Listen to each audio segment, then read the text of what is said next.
Hey guys, just wanted to come out here and have another little talk about some things that I was thinking about.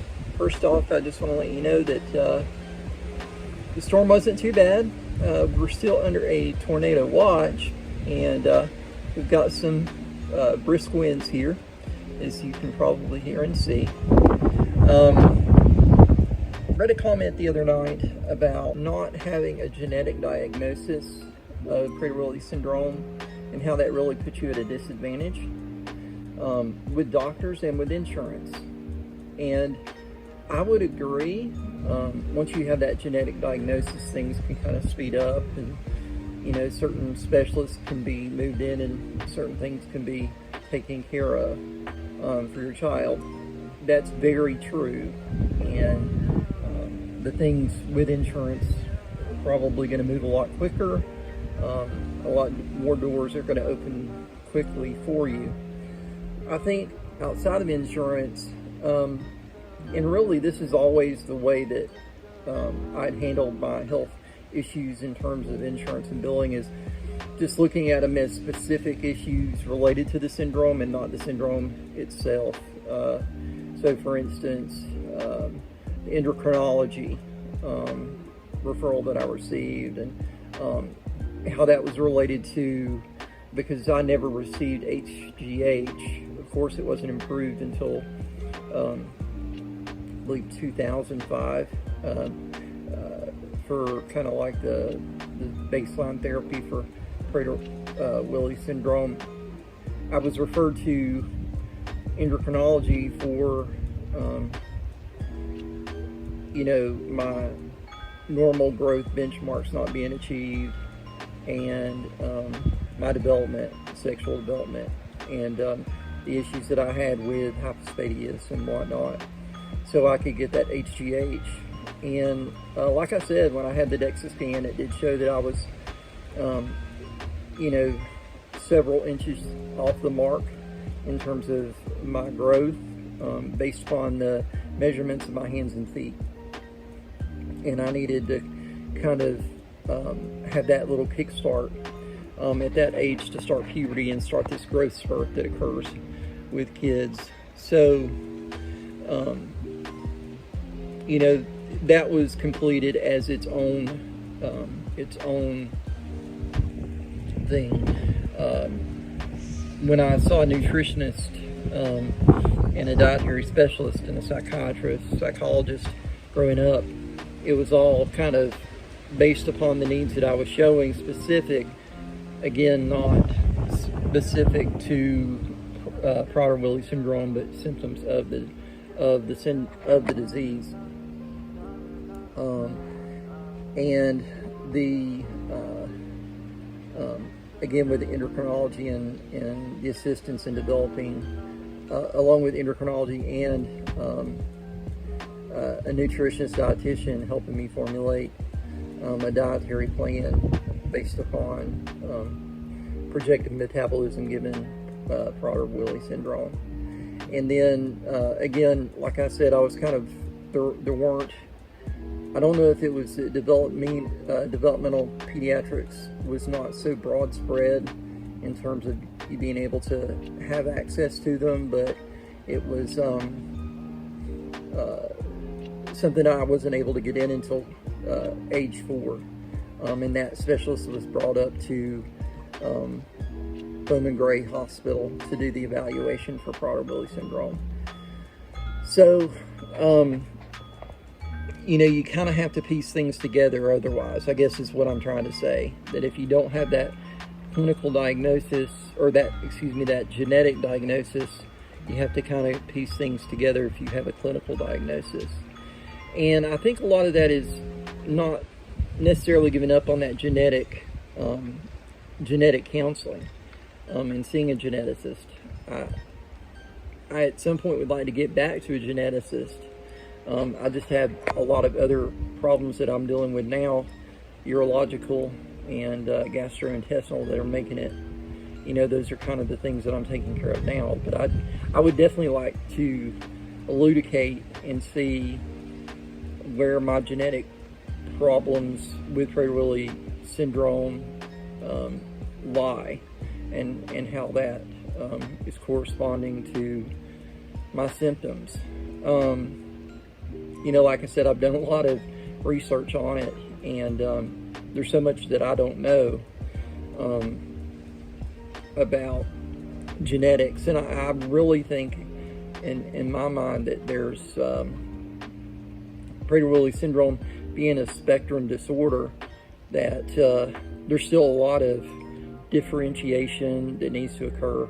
And I think when we talk about genetic diagnosis for purposes of insurance, I think that, obviously the insurance company wants to make the pool of people with prader-willi syndrome smaller, so the coverage can be more specific and less expensive, right? It's that less of a risk pool for the insurance company if the insurance pool of people with definitive genetic diagnosis of prader-willi syndrome is smaller. But I think research and education wants to make that bigger. I think eventually it will be, because it is a spectrum disorder, and there are 3 subtypes right now. There's going to be more subtypes down the road, so hopefully as time goes on, those coverages are going to be better, because people have better access to getting the proper genetic diagnosis for prader-willi syndrome, and that, again, there's a lot of one-off diagnoses that are coming up within prader-willi syndrome, and I think that tent, the prader-willi syndrome tent, will get bigger, of people who have been undiagnosed that get diagnosed, the people that have been diagnosed with a differentiation of a differentiated diagnosis of Prader-Willi. I think those people will be brought back into that tent at some point. But I think it's just a time now that we have to wait for academia and research to kind of catch up with that, and to pull those people back into the tent of Prader-Willi syndrome. And even within UPD, I think there's a lot of variance in the phenotype. Again, it just being a spectrum disorder. There's been several UPD people that I've read about, and a few that I've met, that show no evidence of hyperphagia. And it's just a really different thing. And we talked about that you could have a genetic diagnosis of a disease and not really show all the symptoms of it. And you can not have a genetic diagnosis of a disease and have every symptom there is of it. So, I think it's just academia, research, and time that's going to lead these people back into that tent. I do think, though, the big thing that I feel is that Prader-Willi syndrome is underdiagnosed amongst people.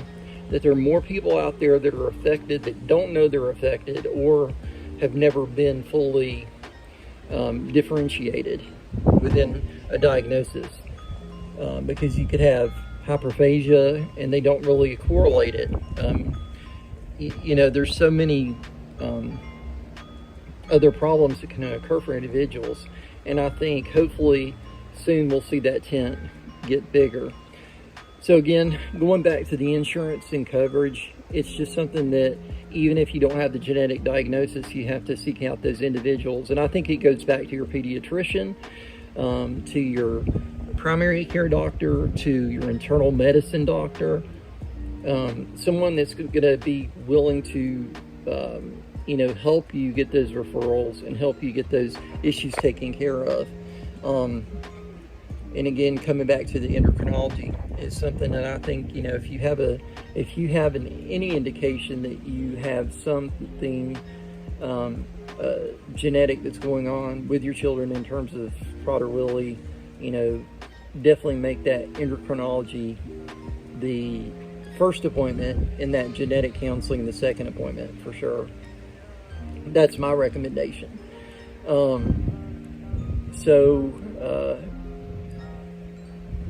you know, and that would be for folks that don't receive that infant, you know, that diagnosis or clinical diagnosis as an infant waiting to be genetically diagnosed. Because again, I think there's a lot more people out there, and the syndrome is underdiagnosed. So yeah, really excited. In the next couple of weeks, I'm excited to attend the Family Fun Day in Jupiter, Florida, coming up on the 9th of September.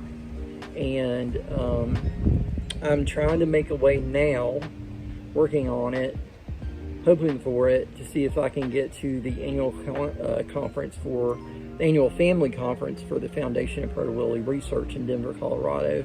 See if I can get that worked out. So working on that, seeing if I can pull that together within my household. And again, I'm gonna start vlogging with my other channel soon here. I've kind of let that channel go as well.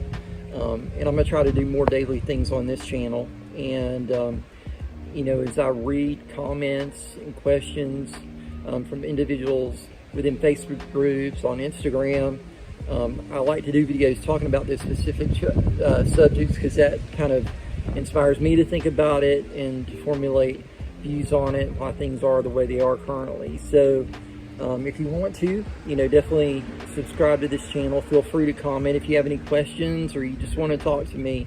Again, Chronically PWS on Instagram, TJ the Part Bopper on YouTube, and feel free to befriend me on Facebook, send me a message. You know, I'm here for you.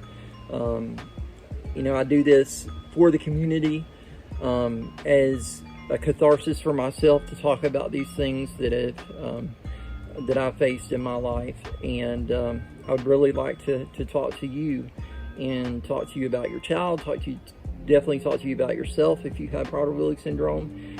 And that's why I'm doing this, to really engage in the community and to reach out and to let people know that there are many different faces to Prader-Willi syndrome.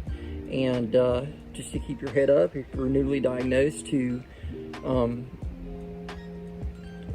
you know, if you have a newly diagnosed child, to know that the prognosis, the diagnosis does not indicate the prognosis, and your child may be able to beat many of the hurdles that comes along with Prader-Willi. And even if they run into those snags, there's definitely lots of therapies and remediations and things that can be done to help them through that.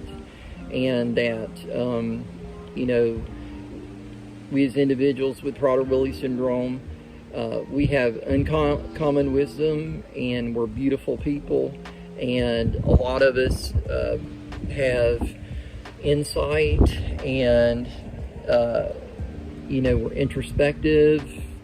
We're perceptive of things out there, and we know, and like I said, I believe that if we can get over this hyperphagia and we get some really good treatments of that condition, that these kids are going to open up. It's going to help them psychologically, and you know, that's something that we can look forward to, is that the therapies and the things that are on the forefront now can really help our kids in the future become who they're intended to be. And really excited to live in this time, and really excited to be here on this journey with you. So again, I'll be talking to you again hopefully tomorrow. Have a great day.